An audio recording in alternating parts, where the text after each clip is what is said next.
Now let's dive into the story. Marlowe Crane stood at the bottom of the steel ladder, her hand trembling on the vault door's wheel lock, while above her head 43 people waited in the frozen dark. Their breath rose like smoke signals through the barn's cracked rafters. She could hear Mrs. Petrovich's baby crying, that thin, desperate wail that comes when milk has run dry. She could hear the shuffle of boots on frozen dirt. She could hear her own heartbeat hammering against her ribs like something trying to break free. The wheel was cold under her palm, cold enough to burn. One turn clockwise and the door would open. One turn and they would see what she'd been hiding for 17 years beneath the cattle ranch on the edge of Coldwater, Montana. They'd called her crazy. They'd laughed when she bought the concrete, when she hired the crew from 3 towns over, when she started hauling canned goods and grain sacks down the ladder every Sunday after church. Marlowe's building her doomsday bunker, they'd said at the feed store, at the post office, at every dinner table in Coldwater County. They'd made jokes. Now the jokes had died with the last of their livestock. The winter had come wrong this year. First the drought through summer, crops withering in fields that cracked like broken pottery. Then the early freeze in October, killing what little remained. And the supply trucks stopped coming when the mountain pass iced over and stayed that way. Black ice 3 inches thick, impassable even for chains and salt. It was only December, but already the grocery store had emptied. The church pantry had nothing left but expired cake mix and pickled beets nobody wanted until they did. Marlowe had watched it happen like watching dominoes fall in slow motion. She'd known this was coming. She'd felt it in her bones the way you feel a storm before the sky darkens.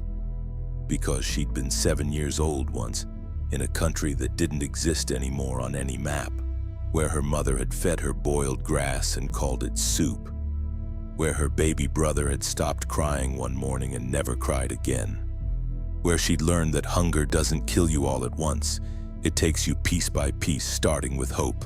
Our now Thomas Whitaker stood at the top of her ladder, his face gaunt as a skull, his daughter Gemma limp in his arms. "Please," he'd said when he knocked on her door an hour ago. Just that one word. Please. Behind him stood half the town, the same people who'd crossed the street to avoid her, who'd whispered unstable and paranoid when she passed. Sheriff Darnell was there, hat in his hands, Principal Moss with her twins, the Gordons, the Chens, the Ramirez family, all of them hollow-eyed and shaking. They'd heard the rumors finally, believed them too late. Marlowe had enough food in her vault to feed 50 people for 6 months, maybe longer if they were careful. She had barrels of wheat and rice. She had canned vegetables, dried fruit, protein powder, salt, sugar, oil. She had everything they needed to survive until spring, and until the pass cleared, until help could come. But she also had a choice to make. Her vault couldn't feed the whole town. It couldn't even feed half. And standing there in the barn, surrounded by skeletal cattle that wouldn't make it to January, she felt 7 years old again. Marlowe, that was Vera Pritchard's voice, sharp as always, even weakened by hunger. "We know you have food down there. The construction crew talked. We know what you built." The crowd shifted, a dangerous energy moving through them like electricity. Marlowe's hand tightened on the wheel. She'd prepared for this moment in her mind 1,000 times. She'd made lists, criteria for who deserved to eat and who didn't. She told herself she'd be strong, that she'd earned the right to choose after what she'd survived. But looking up at those faces, seeing her neighbors reduced to begging, seeing children with skin stretched tight over delicate skull bones, she felt something crack inside her chest. The question wasn't whether to open the vault. The question was what opening it would cost. Because 43 people stood in her barn, but Coldwater had 300 souls, and by morning every one of them would know what she had. By morning, her choice wouldn't be about feeding the hungry. It would be about who got to live and who got to die. and whose hands would be stained with that decision. She turned the wheel. The lock disengaged with a sound like a gunshot in the silence. The vault door swung open, revealing shelves that stretched back into the earth, row after row of supplies glinting in the lamplight like treasure in a dragon's cave. She heard gasps. She heard someone sob. She heard Vera Pritchard whisper, "My God." Marlowe climbed the ladder without looking back, her legs shaking so badly she nearly fell. When she reached the top, she faced them all. These people who'd mocked her, who'd pitied her, who'd never once asked why a woman with plenty would spend years preparing for catastrophe. "Everyone take what you need for 3 days," she said, her voice steadier than she felt. 3 days, and then we talk about what comes next." But as they pushed past her toward the ladder, as she saw the desperation in their eyes, she knew 3 days was a lie. In 3 days, the others would come. The ones not lucky enough to be here tonight. And then Marlowe Crane would have to become the kind of person she'd spent her whole life trying not to be. The kind of person who decides who eats and who starves, and the kind of person hunger makes you. 17 years earlier, Marlowe Crane had arrived in Coldwater with nothing but a duffel bag and a cashier's check for $87,000. Every penny she'd saved from 12 years of factory work, night shifts, doubled overtime. No vacations, no life beyond the assembly line, and her studio apartment with its deadbolt and chain lock. She was 30 years old and looked 50, her face carved hollow by years of eating just enough to function, never enough to enjoy. The realtor, a cheerful woman named Patricia, had driven her out to the ranch on an April morning when the mountains still wore snow like wedding veils. "It's a bit isolated," Patricia had said, which meant 20 miles from town on a dirt road that turned to soup when it rained. "It needs work," which meant the roof leaked and the barn sagged and the fence line had more gaps than wire. But Marlowe had seen the land, 600 acres of prairie grass rolling toward the mountain line, and felt something unlock in her chest: space, distance, safety. She'd bought it that afternoon, paid cash, signed papers with a hand that didn't shake for the first time in memory. The town had been curious at first, the way small towns always are about newcomers. They'd brought casseroles and advice, invited her to church socials and quilting circles. Marlowe had accepted the food but declined the company. She wasn't rude, just unreachable. A woman who smiled with her mouth but not her eyes, who answered questions with the minimum words required, who never quite relaxed even when sitting down. Vera Pritchard had tried the hardest, at showing up every Sunday with fresh bread and determination. "You can't live out here all alone," she'd said, settling into Marlowe's kitchen uninvited. "A woman needs friends, needs community." But Marlowe had learned young that community was just another word for people who'd watch you starve and call it fate. She'd been polite but firm. After 3 months, the casseroles stopped coming. After 6, people stopped trying. By the end of the first year, Marlowe Crane was simply the odd woman on the ranch who kept to herself, and Coldwater moved on to fresher gossip. But Marlowe hadn't been idle in her isolation. She'd spent that first year learning the land, repairing the ranch house room by room, rebuilding the barn with her own hands because contractors asked too many questions, and she'd learned to trust only herself. She'd bought cattle, just 20 head to start, enough to look like a legitimate rancher. She'd planted a garden that fed her through summer and into fall. And every night she'd sit on her porch watching the sun burn down behind the mountains, and she'd remember. Remember being 7 years old in a concrete apartment block in a country being strangled by politics and pride. Remember her mother's hands growing thinner each week as she gave Marlowe and her brother the bigger portions. Remember the neighbors who'd had food and locked their doors, who'd walked past children lying in stairwells too weak to beg. Remember her brother Dimitri's face, round and sweet one month, skeletal the next, and then just gone. Remember the aid worker who'd found her 3 days after her mother stopped waking up? Found her lying between her mother and brother and waiting her turn to stop breathing. She'd been one of the lucky ones, they'd told her later. She'd been rescued, adopted, brought to America where food was everywhere and cheap and wasted by the ton. But Marlowe had never felt lucky.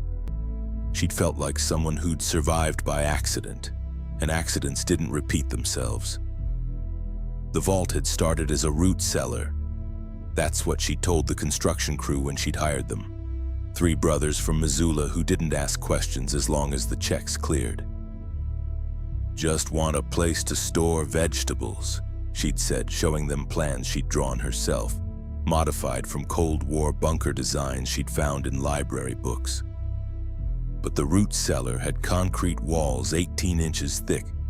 It had a ventilation system that could filter air for months, and it had a steel door with a lock that could withstand a battering ram.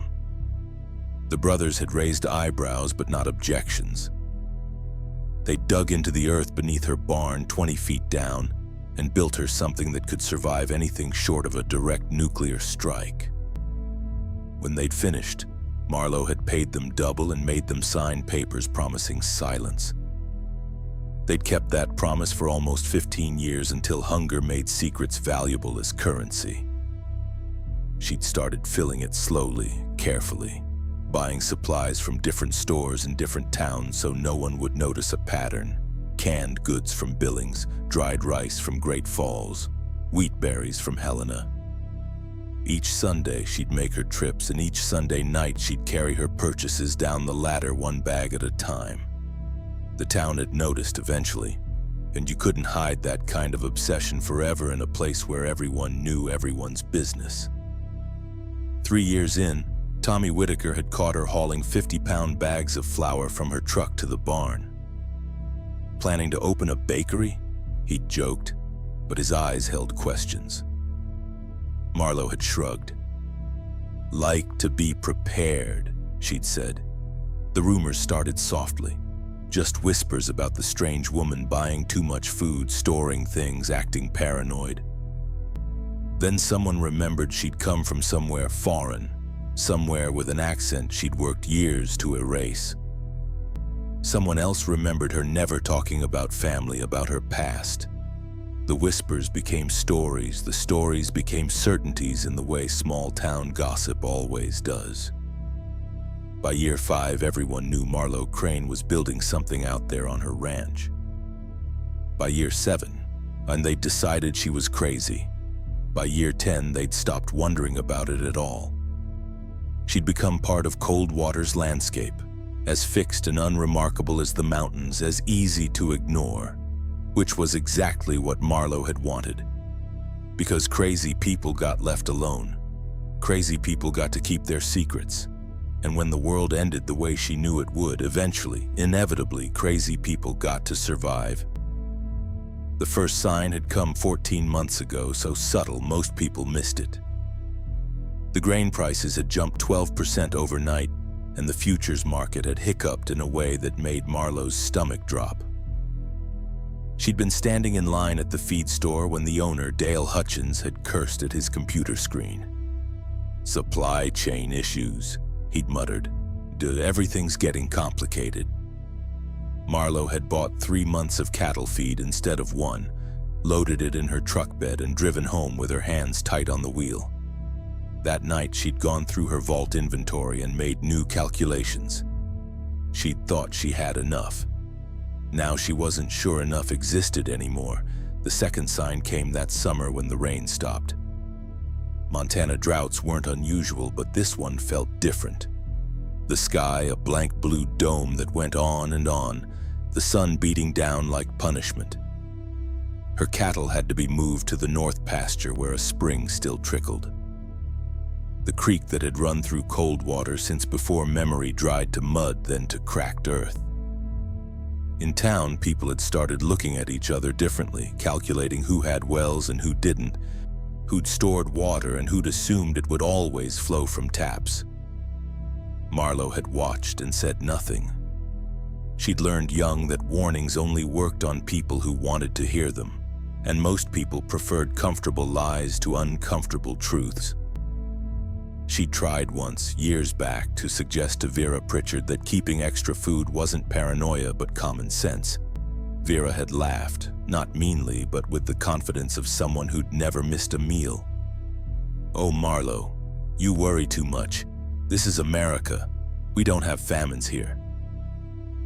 The conversation had ended there, but Marlowe had gone home and doubled her rice order. Because she'd heard those same words before in a different language, in a country that had grocery stores one year and bread lines the next. And she'd learned that civilization was just 9 meals thick, 3 days between order and chaos.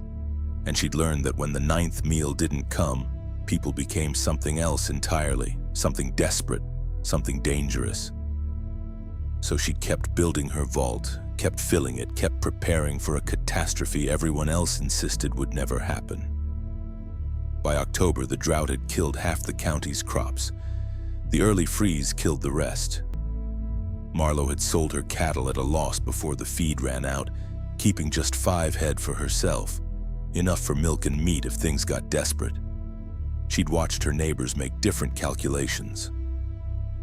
Thomas Whitaker had bet on the weather breaking, keeping his whole herd through November. When it hadn't, when the cold had locked in deep and mean, he'd tried to sell. But everyone was trying to sell by then and nobody was buying. She'd driven past his ranch one afternoon and seen the carcasses. 20 dead cattle frozen in the field like statues because he couldn't afford to feed them and couldn't bear to shoot them, so nature had done the job for him. His daughter Gemma had been in her truck with him, maybe 9 years old, pressed against the window crying. Marlowe had thought about stopping. She'd thought about offering help. But help created obligations, and obligations created expectations, and expectations were chains she'd sworn never to wear again. She'd driven past and hated herself for it. The supply trucks had stopped in mid-November. First it was just delays, a day late, then 2, then a week. The grocery store owner, Paul Chang, had tried to stay optimistic. "Roads are bad, that's all. Even they'll get through." But Marlowe had seen his face when he thought no one was looking, seen the way he checked his stockroom twice a day, the way he started limiting purchases. 2 cans of soup per family, 1 loaf of bread, no bulk buying. The restrictions had made people nervous, and nervous people had started hoarding, and hoarding had emptied the shelves faster than any supply shortage could. By Thanksgiving, the store had nothing left but condiments and baking supplies. By the first week of December, it had closed. That's when the knock on Marlowe's door had started. Quiet at first, apologetic. Mrs. Patterson asking to buy some eggs. The Ramirez family wondering if she had spare flour. She'd said no every time, her voice pleasant but firm, her door locked behind her. She'd felt their eyes on her back as she'd returned to her house. Had felt their desperation turning slowly toward resentment. She'd known what was coming. She just hoped it would come in spring when the pass cleared, when help could arrive. She'd been wrong. 3 days before Thomas Whitaker showed up with half the town, Sheriff Darnell had come alone.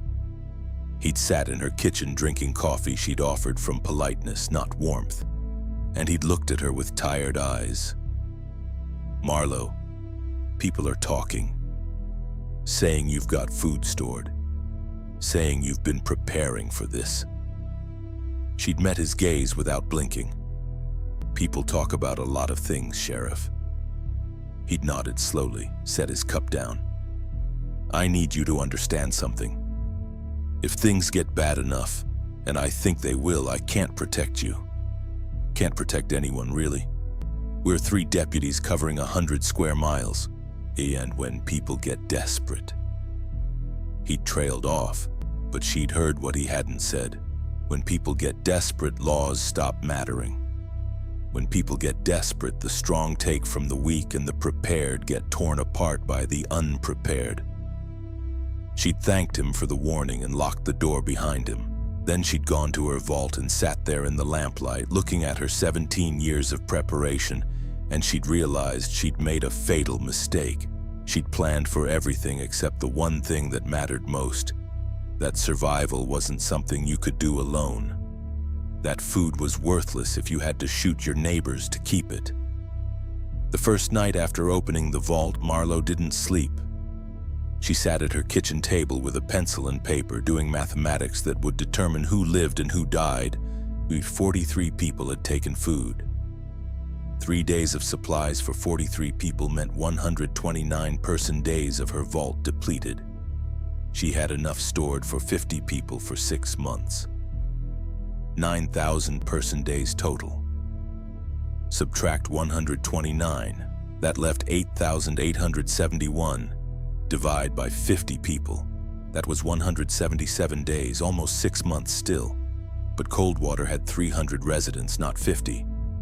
If all 300 came, if she said yes to everyone, her supplies would last exactly 30 days. 1 month. And then they'd all starve together instead of some surviving.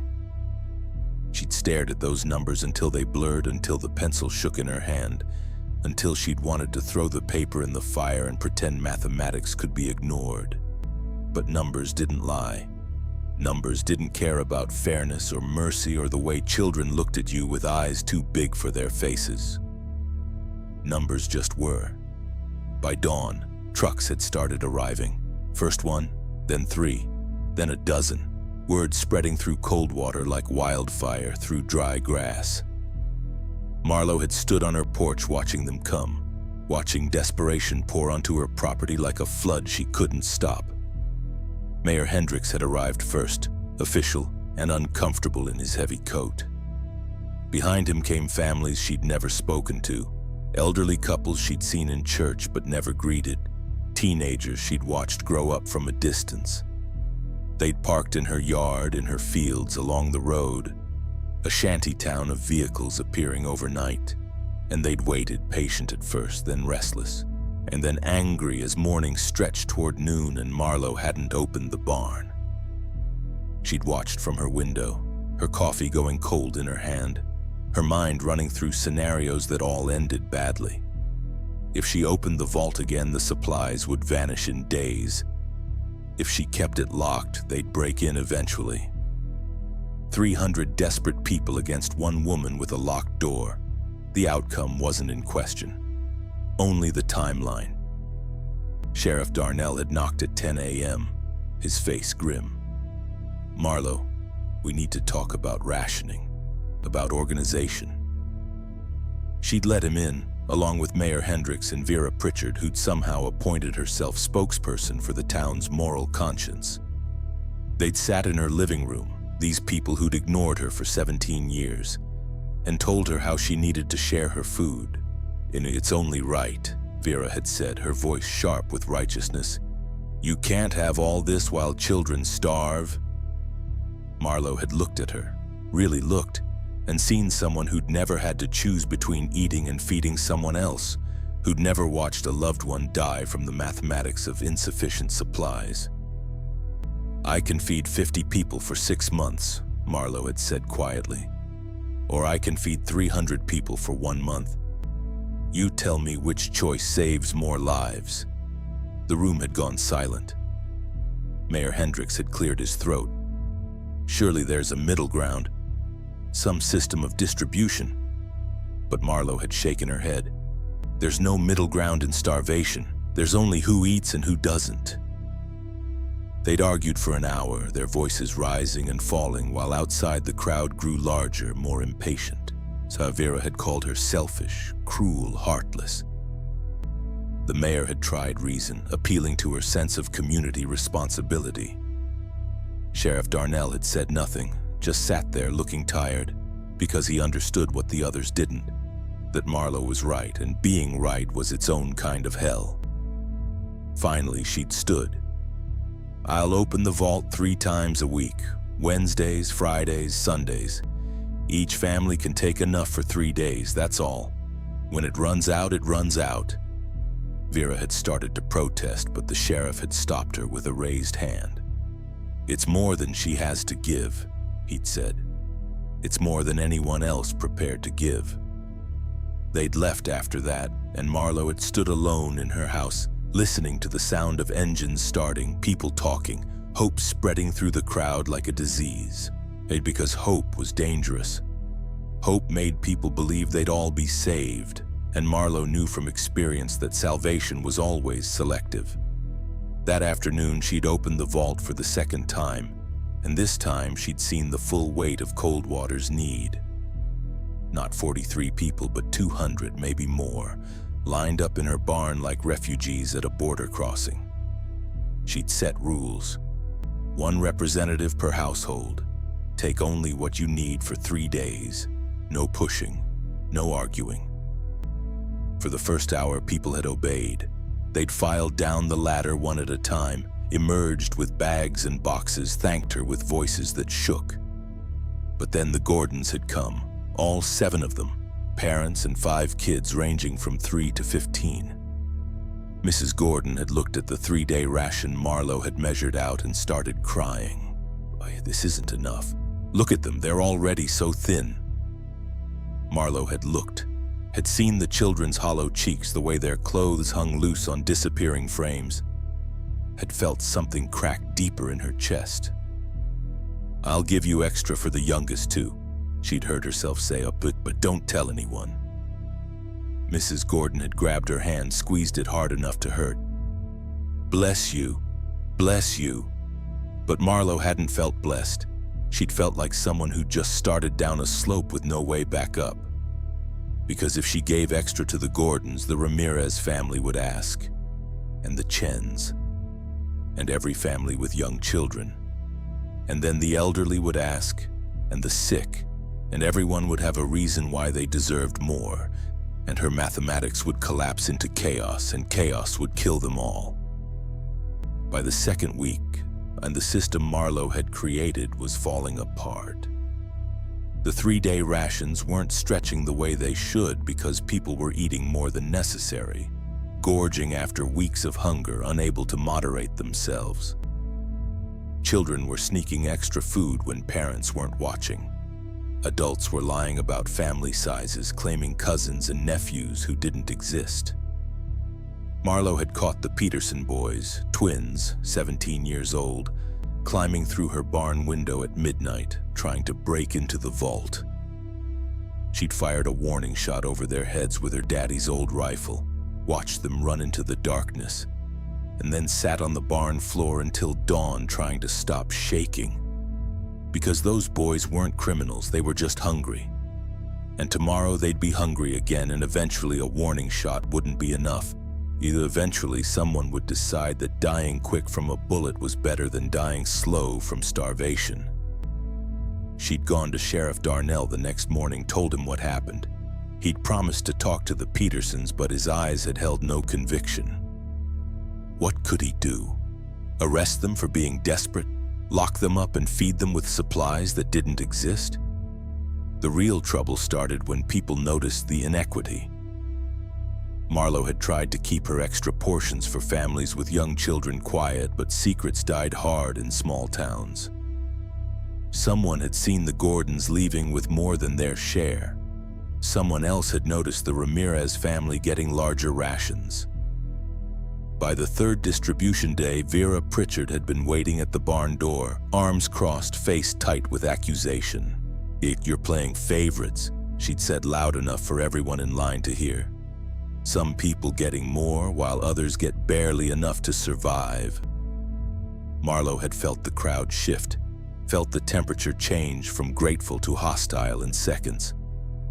"Families with small children get slightly more," she'd said, keeping her voice level. "That's not favoritism. That's triage." But Vera hadn't backed down.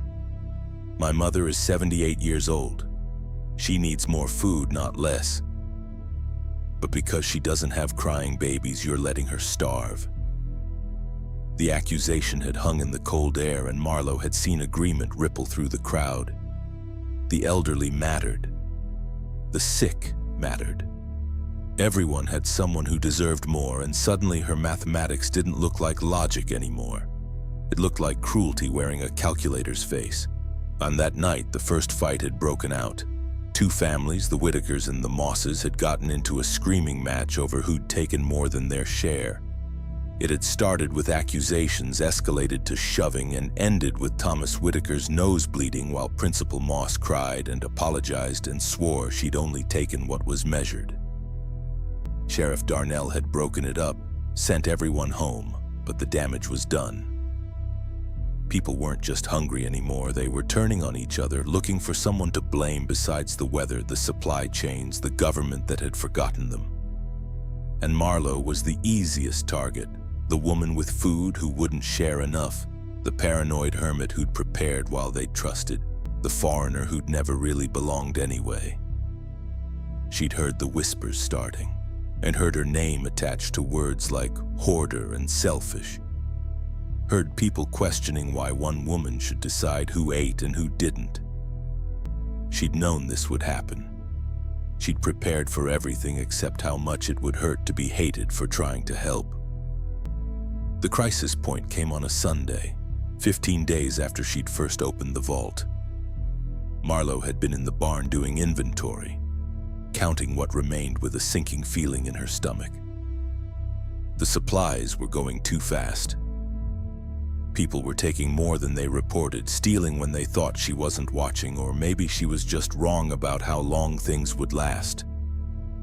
She'd been so careful with her calculations, but she'd calculated for rational people rationing sensibly, not desperate people eating like every meal might be their last. She was running her numbers again when she'd heard the commotion outside, shouting, the sound of breaking glass. She'd climbed up from the vault to find chaos. Someone had thrown a rock through her kitchen window. A crowd had gathered in her yard, 50 people maybe, their faces twisted with anger and fear. And at the front stood Vera Pritchard holding a bullhorn someone had brought, her voice amplified and sharp. She has enough for all of us. She's been hoarding for years while we went without. This food belongs to the community. The crowd had roared agreement, and Marlowe had felt ice slide down her spine. This was how it happened. This was how civilization ended, not with a bang, but with hungry people deciding that fairness meant everyone starving equally. Sheriff Darnell had arrived with his deputies. He put himself between Marlowe and the crowd, but even he'd looked uncertain. "Folks, this isn't the way," he'd called out. "We have a system, it's working." But Vera had shaken her head. "It's not working. People are dying, Sheriff. Old man Carruthers died yesterday because he gave his food to his grandchildren. How many more have to die while she sits on a mountain of supplies?" Marlowe had stepped forward then, her heart hammering but her voice steady. "I have enough for 50 people for 6 months, she'd said. "There are 300 of you. You do the math." Silence had fallen. She'd continued, "You want to take it all right now? Fine. Break down my door, take everything. And then in 30 days, we all die together." She'd looked at their faces, seen the calculations happening, seen the anger warring with fear. "Or you trust me. You follow the rationing. Some of us make it to spring, not all, but some." The crowd had wavered, uncertain. And in that uncertainty, Marlowe had seen the future. A future measured in days, in difficult choices, in becoming the person she'd never wanted to be. The person who decided who lived, the person hunger made you. The crowd had dispersed that Sunday evening, but something had fundamentally changed. Marlowe could feel it in the way people looked at her now. Not with gratitude or even resentment, but with a cold calculation that said they were measuring her worth against their survival. She'd gone back inside her house, nailed boards over the broken window, and sat in the dark trying to remember how to breathe. Her hands wouldn't stop shaking. She'd been 7 years old the last time she'd felt this kind of fear, and the fear that comes from being surrounded by people who see you as an obstacle between them and living. In her old country, in those final weeks before the aid workers came, she'd watched neighbors turn on each other. She'd seen Mrs. Kopek from apartment 4B drag Mr. Petrov's body out of his flat and search it for hidden food. She'd heard screaming from the floor above when someone discovered the Yurieva family had been keeping bread in their mattress. She'd learned that hunger didn't just kill bodies, it killed the part of people that made them human. And now she was watching it happen again, here, in America, in Montana, in a town that had thought itself immune to such ancient horrors. Monday morning, Thomas Whitaker had knocked on her door, alone this time, his face haggard. "Can I come in?" he'd asked, and something in his voice made Marlowe step aside. They'd sat at her kitchen table, the same table where she'd done her terrible mathematics, and for a long moment neither had spoken. Then Thomas had said, "My daughter asked me yesterday if people only pretend to be good when they have enough food." Marlowe had felt that question like a knife between her ribs. "What did you tell her?" Thomas had rubbed his face with both hands. "I told her yes. I told her goodness is a luxury and we're all out of luxuries." He'd looked up then, and his eyes were red. "But that's not true, is it? It can't be true, or we're already dead even if we're still breathing." Marlowe had wanted to comfort him, to say something hopeful, but hope was another luxury she couldn't afford. Instead, she'd told him the truth. I watched my brother starve to death when I was 7. Watched my mother choose him over me, give him the food she should have eaten herself. She died too. And the whole time our neighbors had full cupboards and locked doors. Thomas had absorbed this quietly, this glimpse into a past Marlowe had never shared with anyone in Coldwater. "Is that why you built the vault? Because you knew people would let each other die?" She'd shaken her head. "I built it because I knew I couldn't save everyone, and I wanted to save someone, even if it was just myself." The honesty had tasted bitter, but it was clean in a way lies never were. Thomas had nodded slowly. "The rationing system isn't working. You know that, right? People are stealing, hoarding their rations, trading food for favors. Mrs. Chen is selling her portion for firewood. The Patterson family is eating everything in one day and going hungry the other 2. It's chaos pretending to be order." Marlowe had known. She'd seen it in the inventory numbers that didn't add up, in the way some people looked healthy while others seemed to be wasting away faster than starvation alone should cause. "What do you suggest?" she'd asked, genuinely curious what this man, this good man who'd lost everything but his daughter, thought should happen. Thomas had leaned forward, his voice low and urgent. "Close the vault. Lock it down. Choose a group, 30 people, 40, however many you can actually feed. Give them enough to survive until spring. Let the rest of us figure out our own way." The suggestion had shocked her. "You're asking me to sentence 250 people to death?" But Thomas had shaken his head. "No. I'm asking you to save 40 people for certain instead of killing 300 by accident. Right now, everyone's taking just enough to stay alive, but not enough to stay strong. We're all dying slowly instead of some of us living. That's not mercy, Marlowe. That's just prolonged execution." He'd stood up then, preparing to leave, but paused at the door. "For what it's worth, Gemma and I won't be in your 40. We've taken our share. Use it for families with younger children with better chances." He'd left before she could respond, and Marlowe had sat there long after. Turning his words over in her mind like stones, she was searching for sharp edges. Because he was right. The mathematics she'd been avoiding proved it. Spreading her supplies thin meant everyone suffered, everyone weakened. And when spring came, if anyone survived to see it, they'd be too damaged to recover. But concentrating her resources meant choosing, meant looking at her neighbors and deciding whose children mattered and whose didn't, meant becoming the kind of person who played God with other people's lives. That night, Marlowe had done something she hadn't done since she was a child. She'd prayed. not to any God she believed in. She'd stopped believing in divine mercy around the same time she'd watched her mother's lips turn blue, but to the memory of who she'd been before hunger had taught her to be hard. She'd prayed to the 7-year-old girl who'd shared her grass soup with the neighbor's cat even though she was starving. She'd prayed to the version of herself that had died in that apartment with her mother and brother, and the soft version that had believed in fairness and kindness. "Tell me what to do," she'd whispered into the darkness of her bedroom. "Tell me how to be good when being good kills people." But the only answer had been silence, and the only truth was the one she'd always known: that survival meant choosing, and choosing meant becoming someone you'd hate. She'd fallen asleep with that knowledge sitting on her chest like a stone, and she dreamed of her mother's face and her brother's laugh, and all the people who died because someone else had decided they weren't worth saving. Tuesday morning, Marlowe had made her decision.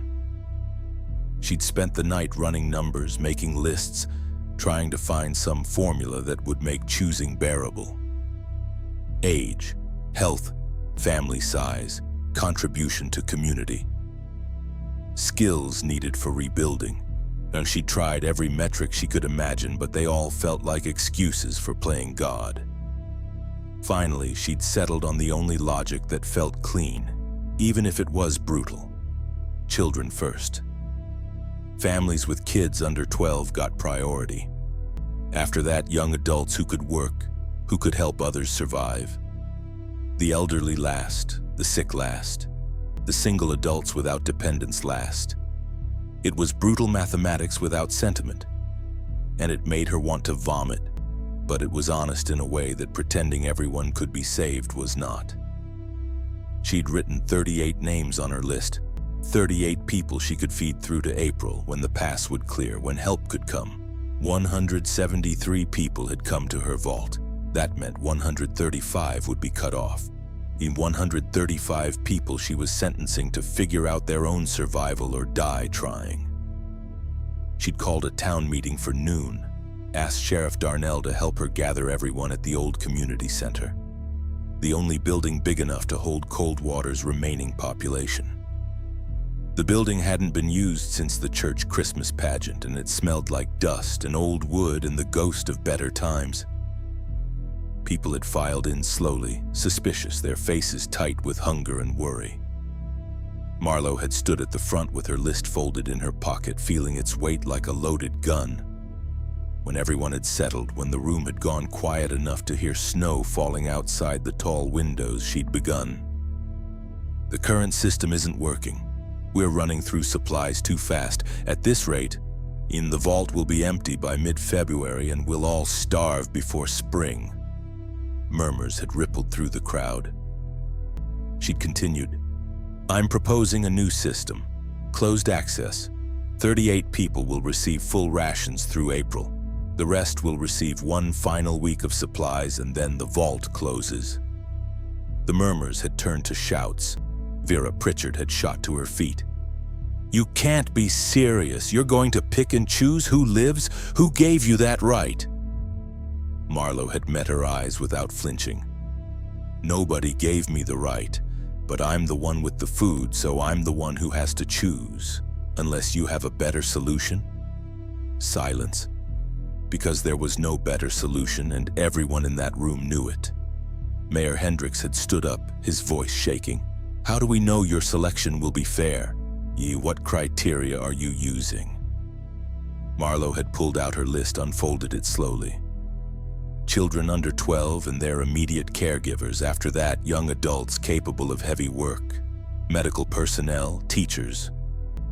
People with skills the community will need to rebuild. She'd paused. "I'm not on the list.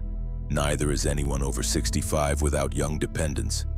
Neither is anyone too sick to recover even with adequate food." The room had erupted. People shouting, crying, some standing to leave, others pressing forward, demanding to see the list. An elderly man in the back, Mr. Carruthers' brother, she'd realized, had yelled, "So old people should just die? We should walk into the snow and freeze for your convenience?" Marlowe had felt each word like a physical blow. but she'd forced herself to answer. No, you should pool resources with others who aren't on the list. You should ration the final supplies I give you. You should find another way. Because I can't feed everyone, and pretending I can will kill us all. Thomas Whitaker had stood then, Gemma clutching his hand, and Marlowe had braced herself for his anger. But he'd surprised her. "She's right," he'd said, his voice cutting through the chaos. "I know it's horrible. I know it feels like a death sentence. But look around. We're already dying, slowly together. At least this way, some of us make it." He'd looked at Marlowe, and she'd seen understanding in his face, and forgiveness she didn't deserve. "My daughter is 8. She's on the list. I'm not, and I'm grateful for it. Because if she survives, if she gets to grow up and remember that people can be both cruel and kind, and that sometimes mercy looks like mathematics, that's enough." His voice had broken on the last word, and Gemma had started crying, and half the room had joined her. The sound of collective grief had filled the community center like smoke, choking and thick. Vera Pritchard had sat down heavily, all the fight gone out of her. Mayor Hendricks had covered his face with his hands, and Marlowe had stood there feeling like she was 7 years old again, watching her mother divide a handful of grain into portions that couldn't possibly keep anyone alive, making choices no one should have to make. Sheriff Darnell had finally restored order, his voice hoarse from shouting. "Everyone on the list, come to the ranch Thursday morning. Bring what you can carry. You'll be staying close to the vault, sleeping in the barn or the house, in wherever we can fit you. Everyone else, come Wednesday for your final distribution. After that, the vault closes." He'd looked at Marlowe when he'd said it, and she'd nodded. It was done. The decision was made. People had filed out of the community center in terrible silence. Some stopping to read the list Marlowe had posted by the door, others not wanting to know. She'd watched families split apart, children on the list, parents not. Wives included, husbands excluded. Siblings separated by the accident of age. She'd watched Thomas Whitaker kiss his daughter's forehead and walk away with shoulders shaking, refusing to look back. She'd watched Mrs. Patterson, her name not on the list, hand her 12-year-old son to a younger neighbor who was included, whispering instructions he was too young to understand. And Marlowe had understood, finally, what her mother must have felt in those final days. The terrible freedom of having no good choices, the cold clarity that comes from accepting that love sometimes looks like letting go. Wednesday morning came gray and cold, the sky heavy with snow that refused to fall. Marlowe had opened the vault at dawn for the final distribution, and the line of people not on the list stretched from her barn to the road. 135 souls come to collect their last rations from her hands. They'd been quiet, most of them too exhausted or defeated for anger. She'd measured out 7 days of food per person, carefully portioned, and watched them accept it with faces that said they knew 7 days wouldn't be enough. Some had thanked her, some had spat at her feet. Most had just taken their bags and left without a word. And somehow that silence hurt worse than any curse. By noon it was done, and Marlowe had stood in her empty barn feeling like she'd just conducted 135 funerals for people still breathing. She'd closed the vault door and locked it, and the sound of metal sliding into place had echoed like a coffin lid slamming shut. Thursday, the chosen had begun arriving. 38 people with whatever belongings they could carry, looking shell-shocked and guilty to be alive. Marlowe had converted her barn into a shelter, laying out sleeping areas with hay bales and tarps, setting up a cooking station with her camping stoves. The house could fit maybe 10 people if they squeezed, so she'd given it to the families with the youngest children. The Gordons with their 5 kids, the Ramirez family with their 3, a young Gemma Whitaker and her guardian Mrs. Chen, who'd volunteered to care for the children whose parents hadn't made the list. Marlowe had taken the barn loft for herself, a small space that smelled like dust and old leather where she could escape the weight of being responsible for keeping everyone alive. She'd set up schedules for cooking, for cleaning, for rationing supplies. She'd established rules about food storage, about fire safety, about privacy and respect. She'd tried to create order from chaos, routine from catastrophe. But you couldn't schedule away grief, and every face in her barn carried the ghost of someone left behind. The hardest part had been watching families torn apart. Jessica Morton was 19, young enough to make the list, but her parents were 53 and hadn't qualified. She'd stood in Marlowe's kitchen crying, begging to give up her spot for her mother, who had diabetes and wouldn't last 2 weeks without consistent food. Marlowe had refused. "Your mother would want you to live," she'd said, hating every word. "Don't make her sacrifice meaningless." Jessica had looked at her with eyes full of hate and grief and understanding all mixed together. And then she'd gone to her assigned sleeping space and hadn't spoken to anyone since. There were a dozen stories like that scattered through the barn. Children old enough to understand what survival cost, young adults bearing guilt for being chosen, people living while their loved ones died. The barn felt less like a shelter and more like a monument to impossible choices. And Marlowe walked through it like a ghost, checking on people, distributing food, and answering questions, all while feeling like she was moving underwater. Everything distant and muffled and not quite real. By Friday, the tension had become unbearable.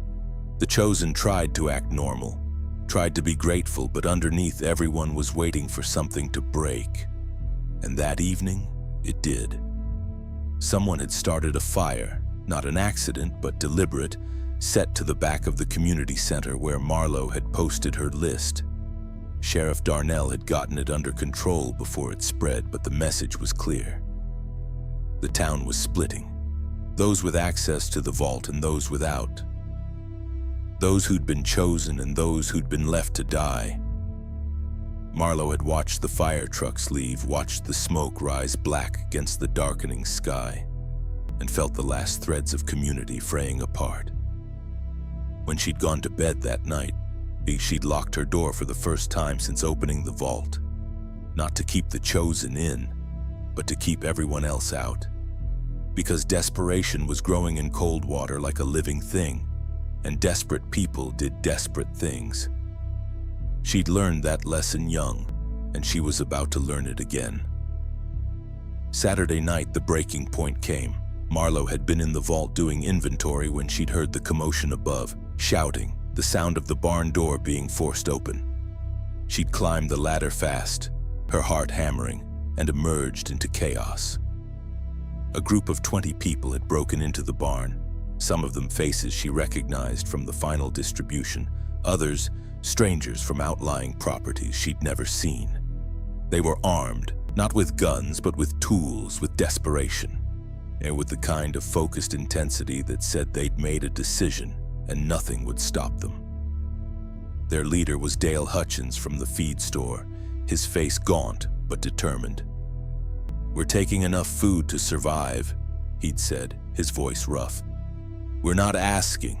We tried it your way, Marlowe, now we're trying it ours." The chosen had backed away, frightened, looking to Marlowe for answers she didn't have. Sheriff Darnell wasn't there. He'd been dealing with another crisis in town. It was just her and 38 frightened people against 20 who had nothing left to lose. Marlowe had felt time slow down, felt every choice she'd ever made lead to this moment. And standing there in her barn, surrounded by the consequences of her mathematics, she'd finally understood what her mother had known all along, in that sometimes the only choice is which part of yourself you're willing to sacrifice. And sometimes there's no version of survival that doesn't cost you everything. Marlowe had stepped forward, placing herself between the vault entrance and Dale's group, her hands empty but steady. "You break into my vault, you take everything, and then what? We all die in February instead of April. You've done the math, Dale. You know how this ends. But Dale had shaken his head, his jaw tight. Better 2 months of eating full than 4 months of slow starvation. Better to die warm than freeze while watching our children waste away. Behind him, the others had nodded, their faces hard with the kind of resolve that came from having nothing left to lose. Marlowe had recognized some of them. Mr. Carruthers' brother, his hands shaking but gripping a crowbar, and the Peterson twins with their hollow eyes. Mrs. Patterson, who'd given up her son, now ready to take by force what she'd sacrificed everything for.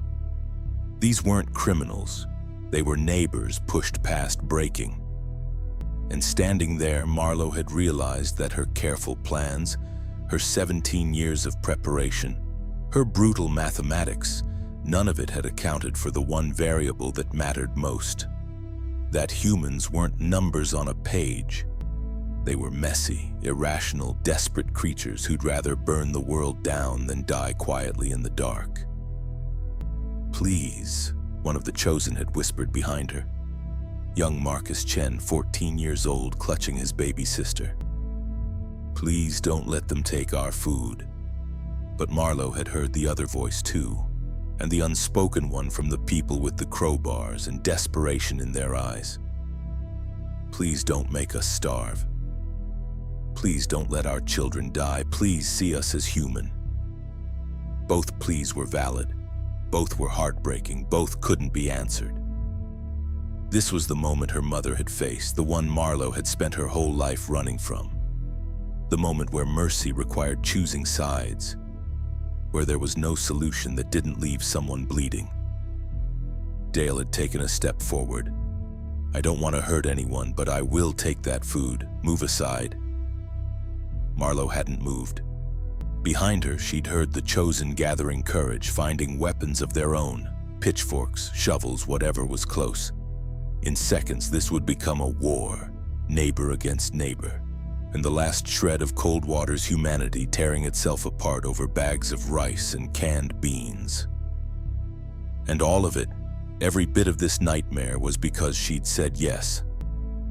Because she'd opened the vault that first night instead of keeping it locked. Because she'd tried to save some instead of accepting that saving anyone meant damning everyone else. Then a voice had cut through the tension. Small, high, impossibly brave. "Stop." Gemma Whitaker had stepped forward, 8 years old and barely waist-high, to the adults surrounding her.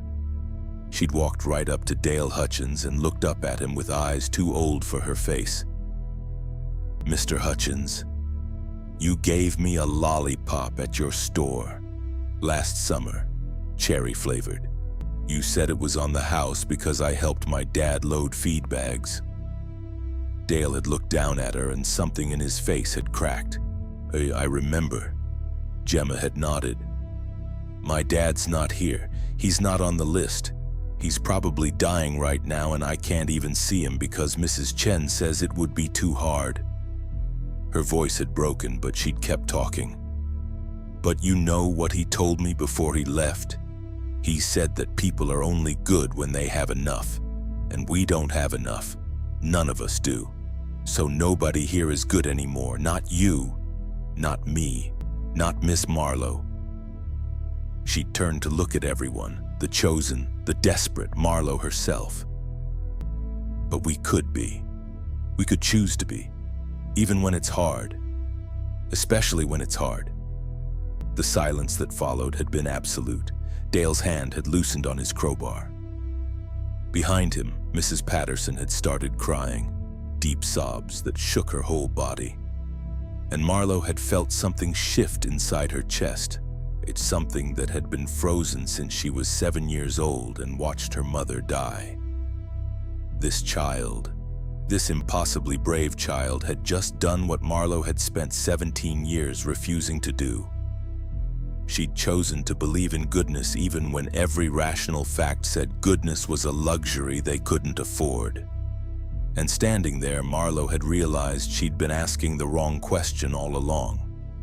Not how do I save the most people, but how do I stay human while people are dying? Her mother had known the answer. Her mother had given away food she needed to survive because starving with dignity was better than living with shame. Her mother had chosen to be good even when goodness killed her. And maybe that was the only choice that mattered. Marlowe had turned to face the chosen. Open the vault, take everything. He divided equally among everyone in Coldwater. 300 people, 30 days of food. And then we figure it out together. Gasps behind her. But she'd held up her hand. I'm not doing this because it's logical. I'm doing it because a little girl just reminded me that we're not animals. We're people.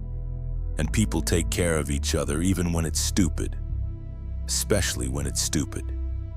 Dale had lowered his crowbar completely, tears streaming down his weathered face. You do that after we came here to rob you? Marlowe had looked at him, this man who'd joked with her at the feed store, who'd been kind before kindness became expensive. I'd do it because 17 years ago I came to Coldwater with nothing, and this town left me alone when I needed to be alone. You gave me space to heal even if you didn't know what you were healing. When maybe I can give you something back. Maybe we all survive together or we all die together, but at least we do it as neighbors. She turned to the vault, started spinning the wheel lock. Behind her, she'd heard people crying, gasping, some praying. The door had swung open, revealing her 17 years of preparation, her security, her survival. Everything she'd built to never feel helpless again. And she'd stepped aside, watching as people filed past her into the vault, taking what they needed, sharing it with shaking hands. Watching Coldwater choose to be human one more time, watching herself finally let go of the 7-year-old girl who'd learned that survival meant isolation.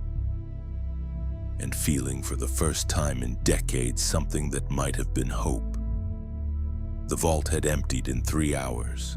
And every able-bodied person in Coldwater had formed a human chain from the underground shelter to the community center, passing boxes and bags hand over hand like a bucket brigade fighting a fire. Only this time they were fighting starvation, and their weapons were canned vegetables and dried beans and rice that Marlowe had spent 17 years collecting. Mayor Hendricks had set up distribution stations dividing supplies by household, trying to be fair in a situation where fairness was a mathematical impossibility. But something had shifted in those 3 hours. People who'd been ready to kill each other over food were now standing shoulder to shoulder, working together. The Peterson twins had carried boxes for elderly Mrs. Gorski. Vera Pritchard had organized the children into a counting team, in teaching them to inventory supplies while keeping them busy and warm. And Marlowe had watched it all from the doorway of her empty vault, feeling lighter and more terrified than she'd ever felt in her life, because she'd just given away her security, her safety net, the thing that had kept her sane for nearly 2 decades. And now there was nothing between her and starvation except the collective goodwill of 300 people and 30 days of food. Thomas Whitaker had found her that evening standing outside her barn looking at the stars.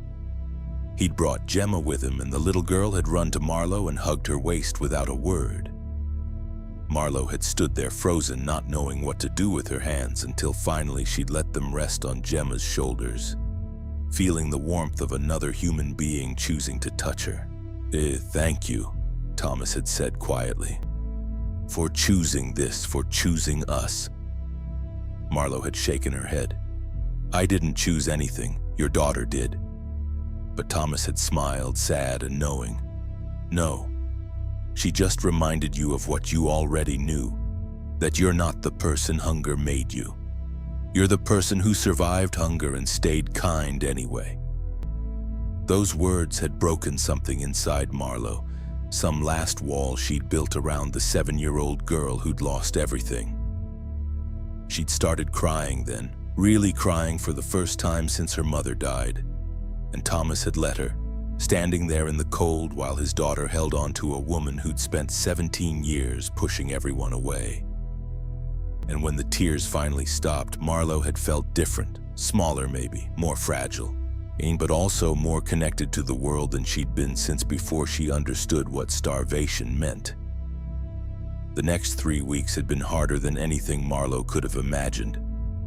30 days of food divided among 300 people meant everyone was hungry all the time, meant children crying at night, meant adults lying awake calculating how many days were left, meant the constant gnawing knowledge that they were all dying slowly together. But something unexpected had happened. People had started sharing. The Chen family had a well that still produced water. They'd opened it to everyone. The Gordons had a wood stove and began baking bread for the community using their pooled flour rations. Dale Hutchins had converted his feed store into a warming shelter where people could spend the days together instead of freezing alone. And then slowly, impossibly, Coldwater had transformed from a collection of desperate individuals into something that resembled a community again. Not because they had enough. They didn't. But because they'd chosen to face scarcity together instead of alone. Marlowe had been part of it all, teaching people how to stretch rations, how to make meals from almost nothing, skills she'd learned as a child that she'd never wanted to use again. She'd shared her recipes for grass soup, for boiled leather broth, for things that could keep you alive when nothing else would. And people had listened with gratitude instead of horror because they understood now what she'd always known. That survival was an art form, and sometimes living meant eating things that would disgust you in better times. On the 27th day, and when the last of the vault supplies were nearly gone, when everyone in Coldwater was preparing for the end, Sheriff Darnell had come running into the community center shouting. The pass had opened, not fully. There'd been a warm spell, 3 days of freak February sunshine that had melted just enough ice to make the road passable. A convoy of National Guard trucks was coming through with food, with medical supplies, with everything they needed to survive until spring. Help had arrived just in time, the way it always did in stories but almost never did in real life. People had cried and hugged and thanked God and each other. But Marlowe had stood there feeling something complicated and profound. Because yes, they'd been saved, but they'd also saved themselves. They'd chosen humanity over mathematics, community over isolation, hope over despair. And that choice had meant something regardless of whether the trucks had come. That choice had changed them forever. Spring came eventually, the way it always did. The snow melted. The pass stayed open. Supply trucks returned to normal schedules. Gardens were planted. Life resumed its ordinary rhythms. But Coldwater was different now. The community center held weekly dinners where everyone contributed what they could.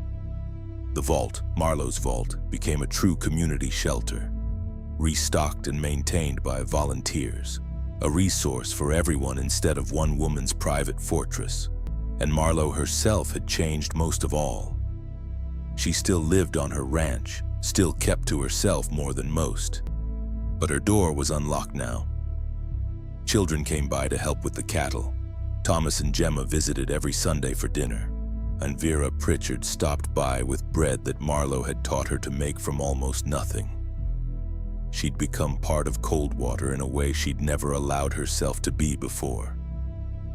Because she'd learned, finally, the lesson her mother had tried to teach her all those years ago in a concrete apartment block in a country that didn't exist anymore. That survival wasn't about hoarding enough to outlast catastrophe alone. It was about building something worth surviving for. It was about choosing to be human even when being human was hard, especially when being human was hard. And on quiet evenings when Marlowe sat on her porch watching the sun set behind the mountains, she could almost hear her mother's voice in the wind, saying what she'd needed to hear for 23 years. Well done, you finally understand. Now live. To the end. Thank you for experiencing this story. Marlowe's journey from isolation to community, from survival to living, reminds us that our humanity is defined not by what we hoard, but by what we're willing to share. especially when we have the least to give.